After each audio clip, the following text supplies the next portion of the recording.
नमस्कार प्रिय साथियों। एक समय की बात है, एक शहर में एक आदमी रहता था जिसका नाम रोहित था। रोहित एक मेहनती व्यापारी था और अपने काम में बहुत मेहनती था।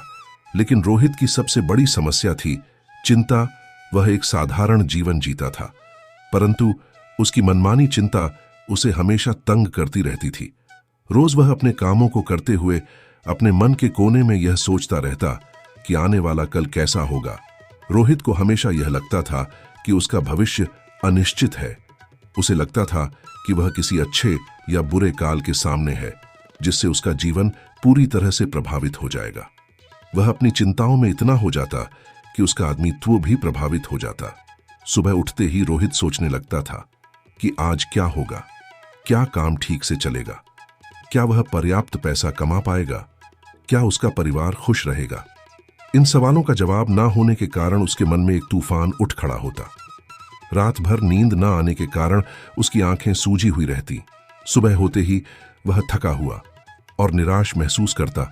उसकी चिंता सिर्फ भविष्य तक ही सीमित नहीं थी, वह हर छोटी छोटी बात को लेकर भी चिंतित रहता। यदि कोई काम समय पर पूरा ना हो पाता तो वह घंटों सोचता रहता कि क्या होगा इसका बुरा परिणाम। इस चिंता के कारण वह जीवन का आनंद नहीं ले पाता था। वह एक ऐसा आदमी था जो हर काम शुरू करता था, लेकिन उसे पूरा करने का साहस नहीं होता था। डर का साया उसके पीछे हमेशा बना रहता था, जो उसे बीच में ही हार मानने पर मजबूर कर देता था। यह डर केवल असफलता का ही नहीं था, बल्कि अपने और अपने परिवार के भविष्य को लेकर भी था। हर रोज रात को सोने से पहले उसके मन में अनेक प्रश्न उठते थे। क्या मैं अपने बच्चों को एक अच्छा जीवन दे पाऊंगा? क्या मैं उनका पालन पोषण ठीक से कर पाऊंगा? क्या मेरे बाद उनका क्या होगा? यह चिंताएं उसे रातों रात जगाए रखती थी। उसके माथे पर चिंता की गहरी रेखाएं उभर आई थी और उसकी आंखों में हमेशा एक उदासी छाई रहती थी। वह सोचता था कि काश वह कुछ ऐसा कर पाता जिससे उसका भविष्य और उसके परिवार का भविष्य सुरक्षित हो जाता। उसने कई बार नौकरी बदलने की कोशिश की, लेकिन हर बार असफलता का सामना करना पड़ा। धीरे धीरे उसकी आत्मविश्वास कम होने लगा और हताशा उसे घेरने लगी। इस चिंता के समाधान की तलाश में वह कई ज्ञानियों से मिला। उसने प्रसिद्ध आर्य विद्वानों और संतों की शरण ली, उनसे बातें की, अपनी चिंता का कारण बताया और समाधान की भीख मांगी। लेकिन किसी भी ज्ञानी संत ने उसकी चिंता का समाधान नहीं बता पाया। सभी ने उसे धैर्य रखने और भगवान पर भरोसा करने की सलाह दी।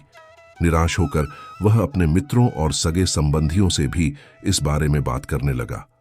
कई लोगों ने उसे सलाह दी कि वह अपना धन किसी सुरक्षित जगह पर निवेश करे ताकि उसे मुनाफा मिल सके। कुछ लोगों ने कहा कि उसके ग्रह नक्षत्र ठीक नहीं चल रहे हैं और उसे ज्योतिषी से सलाह लेनी चाहिए। कुछ अन्य लोगों ने कहा कि उसके कर्मों में ही कोई कमी है और उसे अच्छे कर्म करने चाहिए। लेकिन सारे नुस्खे, हिदायतें और सलाह को बखूबी निभाने के बाद भी उसके मन में अजीब सी बेचैनी थी।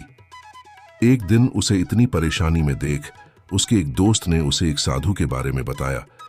उस दोस्त ने कहा कि जो कोई भी उन साधु से मिलने जाता है वे उसकी समस्या का समाधान अवश्य ही करते हैं, चाहे समस्या कितनी ही बड़ी क्यों ना हो। उनके समझाने का तरीका थोड़ा अलग होता है। वे अपनी बातों को कुछ अनोखे ढंग से समझाते हैं। बहुत खुश हुआ, उसे लगा कि हाँ, अब वही साधु बाबा उसकी समस्या का समाधान बता सकते हैं। उत्सुकता से वह आदमी तुरंत साधु के आश्रम की ओर चल पड़ा। आश्रम एक शांत और सुंदर स्थान पर स्थित था, चारों ओर ऊंचे पहाड़ों से घिरा हुआ था। जैसे ही वह आश्रम के द्वार पर पहुंचा, उसने एक शांत और पवित्र वातावरण महसूस किया। उसने धीरे से दरवाजा खटखटाया और अंदर प्रवेश किया। वह साधु एक स्थान पर बैठकर ध्यान कर रहे थे। जैसे ही रोहित प्रवेश करता है, वह साधु आंखें खोलकर रोहित की ओर देखते हैं। तभी रोहित जाकर वह उन साधु से कहता है, हे महाराज, मैंने आपके बारे में बहुत सुना है। लोग आपकी प्रशंसा करते थकते नहीं। मैंने यह भी सुना है कि जो भी आपके पास अपनी समस्या लेकर आता है, आप उसका समाधान उसे अवश्य देते हैं। हे महाराज, मेरी हाथ जोड़कर आपसे एक विनती है। मेरी भी एक समस्या है। मुझे अपने आने वाले कल की चिंता है। मैं चाहता हूं कि मेरे बच्चे और परिवार सुरक्षित रहे और उनका भविष्य सुरक्षित हो। मैं अपने भविष्य की चिंताओं में अपना सारा समय गुजार देता हूं। मुझे बहुत डर लगता है। भविष्य के बारे में सोच सोचकर मेरे मन में अनेक प्रश्न उठते थे। क्या मैं अपने बच्चों को एक अच्छा जीवन दे पाऊंगा? क्या मैं उनका पालन पोषण ठीक से कर पाऊंगा? मेरे बाद उनका क्या होगा? ये चिंताएं मुझे रातों रात जगाए रखती हैं। अगर आप उसका समाधान कर देंगे तो आप जो चाहेंगे मैं आपको वह देने को तैयार, फिर भले ही मुझे लोगों से कर्ज क्यों ना लेना पड़े। रोहित की बात सुनकर वह साधु मुस्कुराते हैं और कहते हैं, बेटा, धन दौलत से मेरे मन को कोई संतोष नहीं मिलता। मुझे यह सारी चीजें नहीं चाहिए। मैं तुम्हारी समस्या का हल तभी निकाल सकता हूं जब तुम मेरी बातों पर गंभीरता से ध्यान दो। जब तक तुम मुझ पर भरोसा नहीं करोगे, मेरी मदद भी तुम्हारे काम नहीं आ सकती। अगर तुम्हें मुझे कुछ देना ही है तो मैं तुम्हारा समय चाहता हूं। क्या तुम मेरे लिए समय निकाल सकते हो ताकि मैं तुम्हें समझा पाऊं कि तुम क्या गलती कर रहे हो? यह सुनते ही रोहित की आंखों में जो आशा की किरण चमक उठी और वह तुरंत ही साधु से बोला, जी साधु जी, मैं आपको अपना समय देने के लिए तैयार हूं। आप जो कहेंगे मैं वह करूंगा, बस मेरी समस्या का समाधान ना दे दीजिए। साधु रोहित की निश्चित दृढ़ता को देखकर प्रसन्न हुए और उसे कहा कि बेटा, मुझे तुम्हारे 10 दिन का समय चाहिए और इन 10 दिन में तुम मेरे इस आश्रम में रहना होगा। जैसा मैं कहूं ठीक वैसा ही करना होगा। क्या तुम तैयार हो? युवक थोड़ा सोच में पड़ गया। उसके दिमाग में यह ख्याल आया कि अगर वह 10 दिन तक साधु के साथ रहेगा तो उसका काम कैसे चलेगा, उसके घर के खर्चे कैसे पूरे होंगे और सबसे जरूरी बात, उसकी माता यह सुनकर क्या कहेगी। लेकिन उसे समाधान भी चाहिए था। आदमी ने सोचा, अगर मैं अपनी माता से कहूं कि मुझे अपनी समस्या का समाधान ढूंढकर बेहतर इंसान बनना है और इसके लिए मुझे 10 दिन इन साधुओं के साथ रहना होगा, तो अवश्य ही उसकी माता उसे साधु के साथ रहने की इजाजत देगी। और वैसे भी मेरी जिंदगी से बस 10 दिन ही तो है। लेकिन अगर मैं इस समस्या का समाधान नहीं ढूंढ पाया तो यह चिंता मुझे जीवन भर परेशान करेगी। उसने सोचा कि वह इस समस्या का समाधान ढूंढने के लिए 10 दिन समर्पित कर सकता है। काफी सोच विचार के बाद वह साधु से कहा, ठीक है गुरुजी, मैं आपको 10 दिन देने के लिए तैयार हूं, लेकिन इसके पहले उसे अपनी माता को यह सब बताना होगा ताकि वह परेशान ना हो। इस पर साधु कहते हैं, जरूर बेटा, तुम मुझे कल इसी जगह पाओगे। घर लौटकर बेटे ने अपनी माता को सारी बात बताई। माता को सुनकर दुख हुआ, लेकिन वह अपने बेटे के प्यार और उसे हो रही तकलीफ को समझ गई। उसने अपने बेटे को हौसला दिया और कहा, चिंता मत करो, मैं तुम्हारे साथ हूं। अगले दिन बाद साधु ने उस आदमी से कहा, आज से 10 दिन तक तुम्हें एक साधु की तरह जीवन जीना होगा। तुम्हें उनके जैसे कपड़े पहनने होंगे, आश्रम में उनकी तरह सफाई करनी होगी और भिक्षा के लिए गांव में जाकर भो लाना होगा।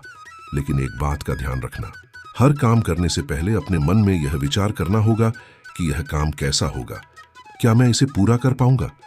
अगर हां तो कितनी बखूबी से, और यह काम खत्म होने के बाद क्या परिणाम होगा, यह सोचकर ही हर काम करना होगा। आदमी थोड़ा घबरा हुआ था। साधु का जीवन बिल्कुल नया अनुभव था, लेकिन रोहित ने साधु की बातों को स्वीकार कर लिया। उसे लगा यह 10 दिन आसानी से कट जाएंगे। आखिर थोड़े कपड़े धोने, झाड़ू लगाने और भिक्षा मांगने में क्या है। वह मन ही मन सोच रहा था कि यह तो रोजमर्रा के काम है जिन्हें मैं वैसे भी घर पर करता हूं, इसमें क्या मुश्किल है। उसने आश्रम के वस्त्र पहने, झाड़ू उठाया और आश्रम की सफाई शुरू करने के लिए तैयार हो गया। उसने अपने मन में साधु के शब्दों को दोहराया। उसने सोचा, यह झाड़ू लगाना इतना कठिन है? बिल्कुल नहीं। क्या मैं इसे पूरा कर सकता हूं? हां, आसानी से। मैं इसे और भी बेहतर कैसे कर सकता हूं? धीरे से और ध्यान से झाड़ू लगाकर यह सुनिश्चित करते हुए कि कोई कोना ना छूटे। इस काम को पूरा करने का क्या परिणाम होगा? आश्रम स्वच्छ होगा और रहने में अच्छा लगेगा। और फिर उसने आश्रम की सफाई शुरू कर दी।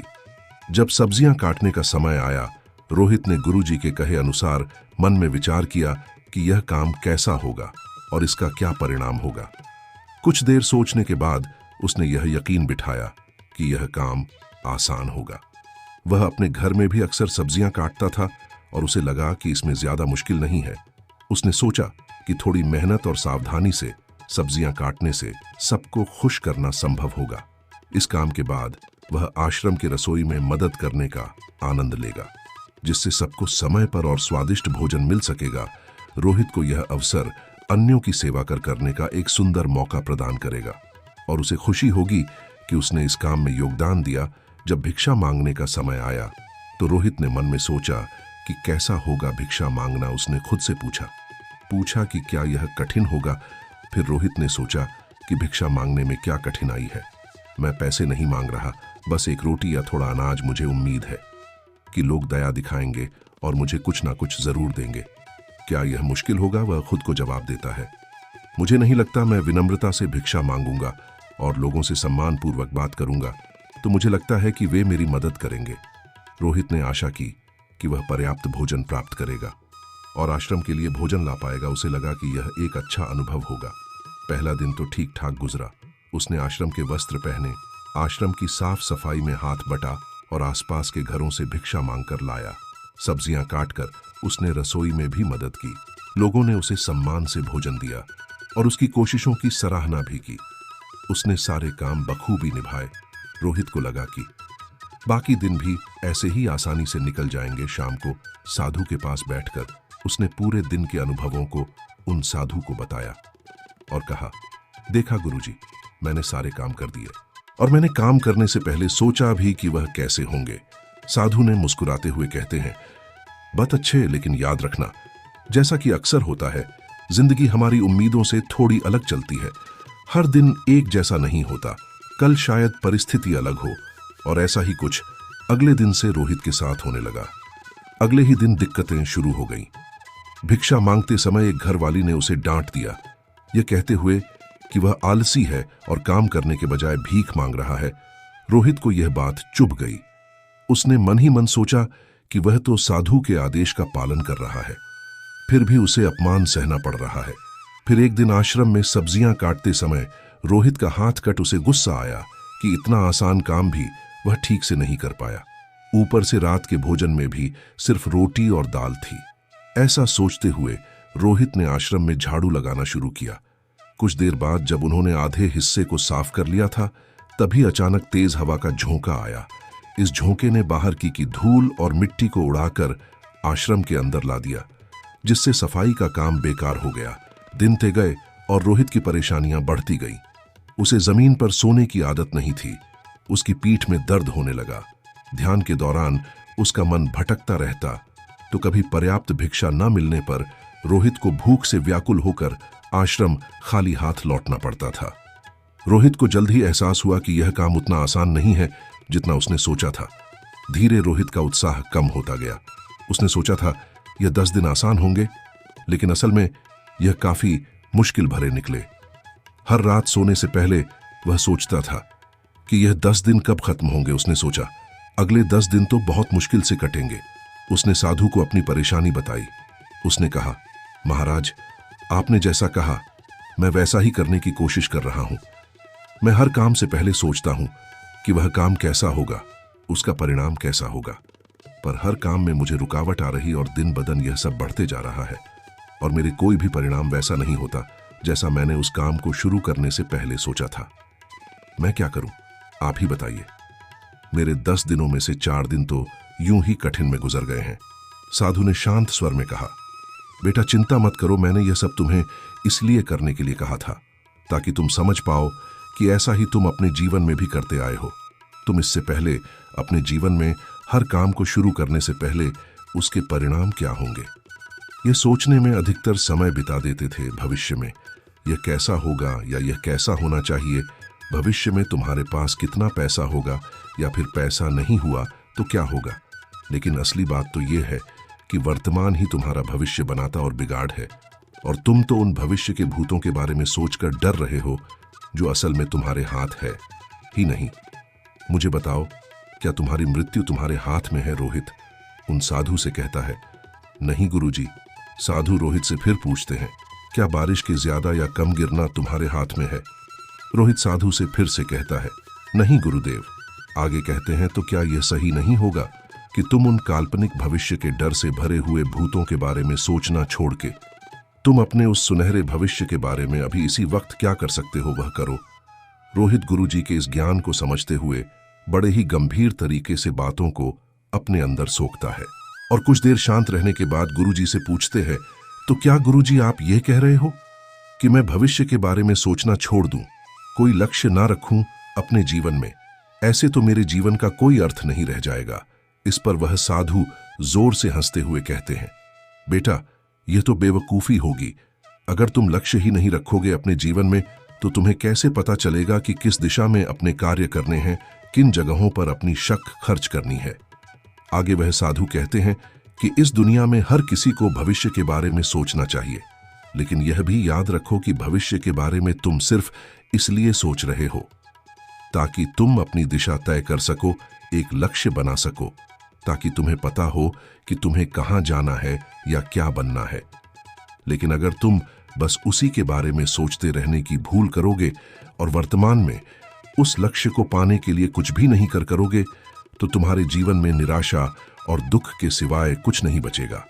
और इसीलिए अब से तुम्हारे 10 दिनों में से बाकी के 3 दिन तुम हर काम अब इस नए ज्ञान को ध्यान में रखते हुए करना। अब से तुम्हें कोई भी काम करने से पहले बस अंतिम परिणाम तय करना है, और उसके बाद उस लक्ष्य तक पहुंचने के लिए जो भी करना पड़ेगा तुम्हें वह करना है। जैसे कि अगर कोई तुम्हें भला बुरा कह रहा है तो तुम्हें अपने मन को शांत करके यह समझना है कि लोग खुद भी परेशान होते हैं।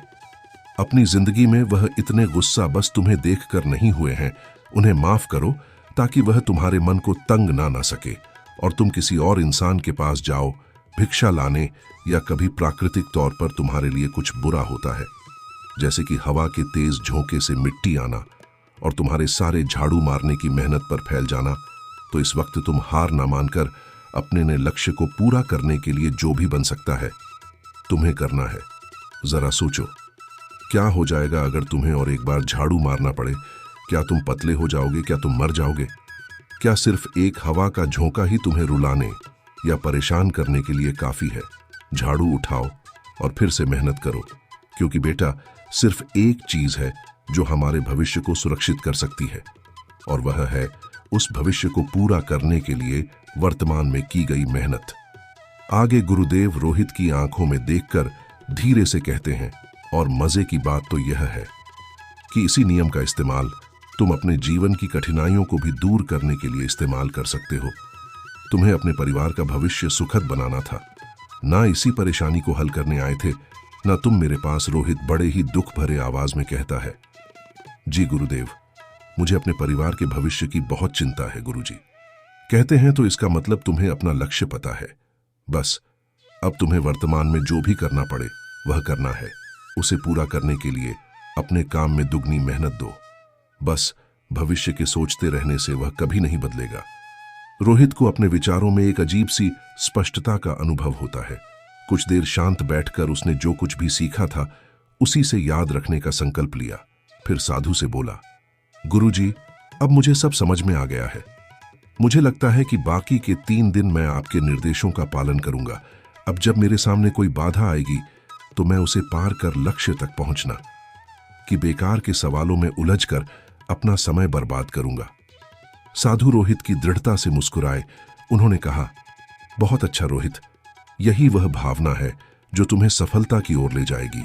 साधु की सलाह को ध्यान में रखते हुए रोहित ने अगले 3 दिन बिताए। रास्ते में वाकई कई कठिनाइयां आईं।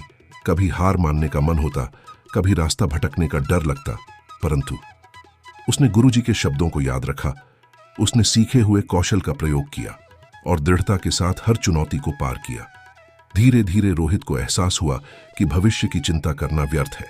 जो करना है अब भी करना है।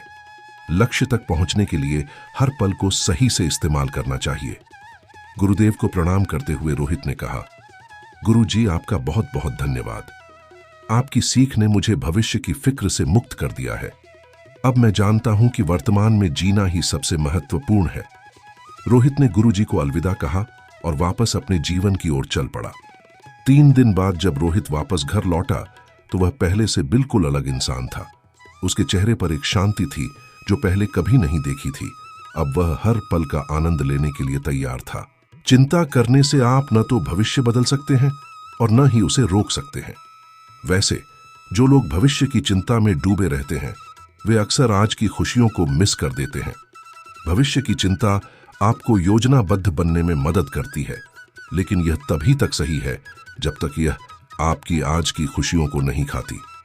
हम में से कई लोग कल की चिंता करते हैं कि कल क्या होगा, लेकिन हम ये भूल जाते हैं कि वास्तव में इस दुनिया में किसी ने कल नहीं देखा है।